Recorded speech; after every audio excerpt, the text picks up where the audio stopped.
அஸ்ஸலாமு அலைக்கும்.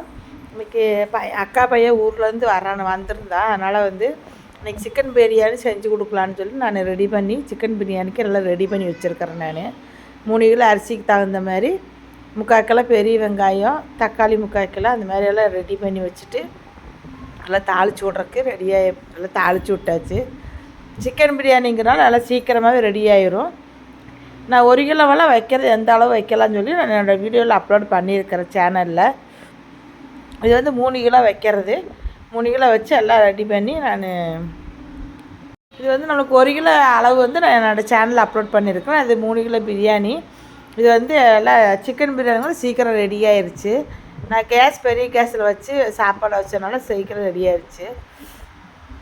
அவங்களுக்கு வந்தவங்களும் நல்லபடியாக சாப்பாடு விருந்து வச்சு நல்லபடியாக அக்கா பையனும் சாப்பிட்டு போட்டு நல்லாயிருக்கு அப்படின்னு சொல்லி சொல்லியிருந்தாங்க. நல்லா உதிரியான சிக்கன் பிரியாணி ரெடி ஆயிடுச்சு. தண்ணி நம்ம கொஞ்சம் லைட்டாக தண்ணி இருக்கும்போது நம்ம தம் போட்டுறணும். அப்போ தான் ஒரு 10 நிமிஷத்துக்கு தம்மை உடைக்காமல் இருந்துட்டு 2வது எடுத்தோன்னா சாப்பாடு நல்லா உதிரியாக நம்மளுக்கு கிடைக்கும்.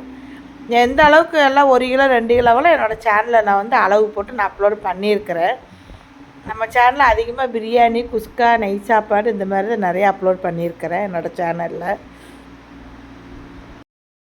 இன்றைக்கி நம்ம வீட்டில் எங்கள் அக்கா பசங்கள்லாம் வந்துருக்காங்க. அவங்களுக்காக இன்றைக்கி நான் ஸ்பெஷலாக சிக்கன் பிரியாணி செஞ்சுருக்கிறேன். அவங்களுக்கு என்ன மேலே வச்சுக்கிறது வாங்க பார்க்கலாம். கூட சிக்கன் பிரியாணி, தயிர் சட்னி, அது கூட மட்டன் சில்லி பொரிச்சிட்ருக்கிறேன். அது கூட ஆம்லெட் பொரிச்சிட்ருக்கிறேன். அது கூட கொஞ்சம் ஒயிட் ரைஸ் வச்சுருக்கிறேன். சிக்கன் கிரேவி வச்சுருக்கிறேன். அது கூடயே இன்றைக்கி நம்ம வீட்டில் லஞ்ச் பண்ணி இதுதான். இந்த ஃபுல் வீடியோ பார்த்துட்டு பிடிச்சிருந்து நம்ம சேனலுக்கு லைக் பண்ணுங்கள்,